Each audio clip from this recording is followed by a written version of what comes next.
What percentage of time do you actually spend shooting in the average Apex Legends game? We watched 10 games on a random ASU stream, recording the amount of time he spends actively aiming at enemies, and he spends less than 3% of his in-game time shooting. If you include queue times in that number, it drops to below 2%.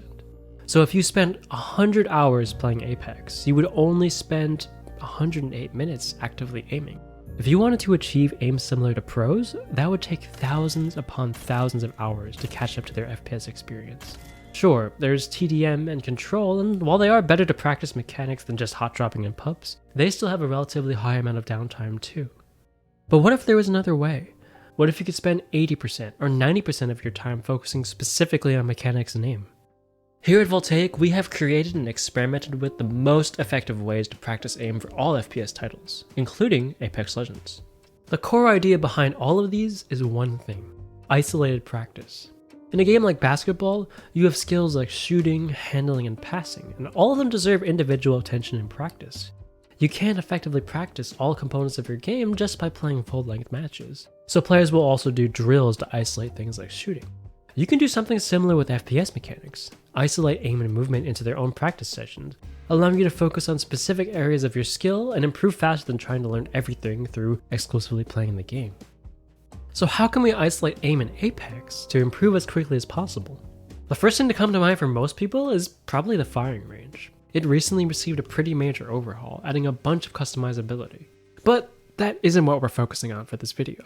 For brand new players, it serves as a nice tool to learn how the recoil functions, as well as establishing some fundamental strafing mechanics. But what we are focused on is the 1v1 arena. This is the one thing the firing range offers that provides value at any skill level. For isolated practice, the targets included don't have enough variety or difficulty in their movements to promote growth for players past a certain skill level. But with a friend, you are able to simulate Apex's combat without the downtime between fights.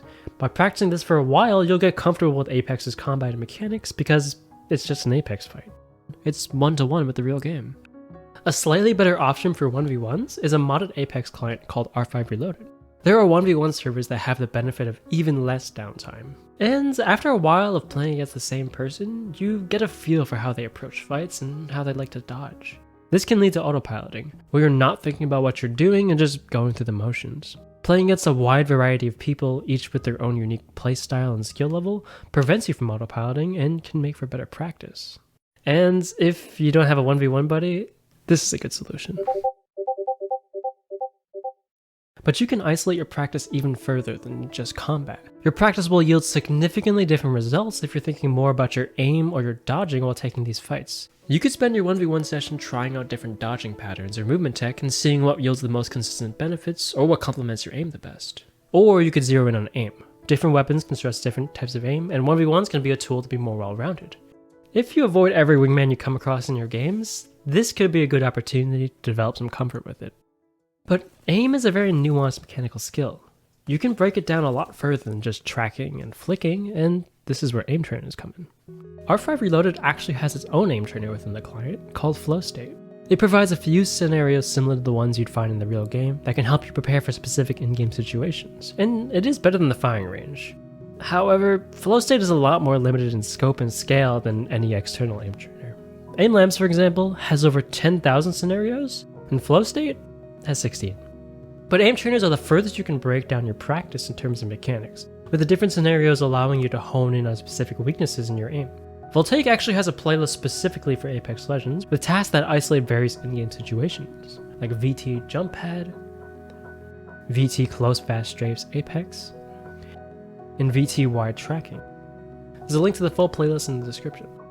But the real benefit of aim training is how tailored you can make it to your own needs. By playing a variety of different scenarios, you'll be able to clearly and easily identify your weaknesses. There's no guesswork, no uncertainty, just objective numbers placed on various aim skills that can inform your training. Here's an example. I got one of my friends to run through the benchmarks a couple of days ago, and these are their scores in the Voltaic app. So, they're platinum in smoothness, silver in reactive tracking, silver in static clicking, and gold in everything else. From this, we can identify two clear weaknesses that can inform our practice. Reactive tracking is a very prevalent skill in Apex, and I'd probably recommend my friend play a variety of reactive tracking scenarios to aid with that.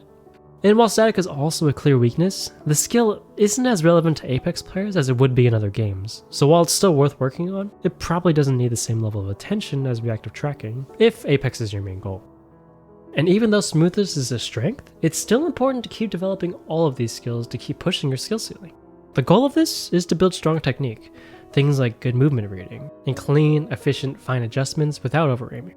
Even if the scenarios aren't one-to-one with an Apex situation, strong technique will still shine through in-game. The last thing to keep in mind is that aim training is a supplementary tool. If your intent is to get better aim in Apex Legends, you cannot spend the majority of your time in aim trainers and expect translation to come naturally. Apex is a game that tests so many different skills simultaneously that you need to actively play the game to learn how to leverage your raw aim skill. Things like recoil and movement can pose a challenge when attempting to translate your aim skill from other games or aim trainers into Apex. And while there is no instant method to fix these issues, you can use some techniques such as recoil smoothing and mirroring to make these factors less of a hindrance. Recoil smoothing is a game engine quirk, enabling you to skip the process of memorizing recoil patterns. In short, as long as you're moving your mouse past a certain speed at a consistent rate, your recoil will be eliminated, allowing you to exclusively focus on aiming. Try it out in the firing range and experiment to get some practice with it. And if you're looking for more info on the topic, you can watch the video linked in the description. If you find that your movement is getting in the way of your aim, you could try mirroring your opponents. Mirroring is simply moving in the same direction that your opponent is, minimizing the amount of mouse movements you have to make, and is the first step to synchronizing your aim and movement. The downside is that it makes you a much easier target for your opponent, but this can be worth it to simplify the engagement, and is good practice for getting your aim and movement to work together. But if you still find yourself stuck even after trying all of this, variety is often the best way to break past any plateau. It can be as simple as changing your settings, whether that's FOV, sensitivity, resolution, just anything to create a new stimulus while you're practicing. Personally, making changes like this or changes to my setup, like mice and mouse pads, has always made me more excited to play too. So I was able to get in more practice and add variety to that practice, which helped me break through a plateau. In the description, we have links to all the resources we mentioned in this video. Thanks for watching, and we hope these tips helped.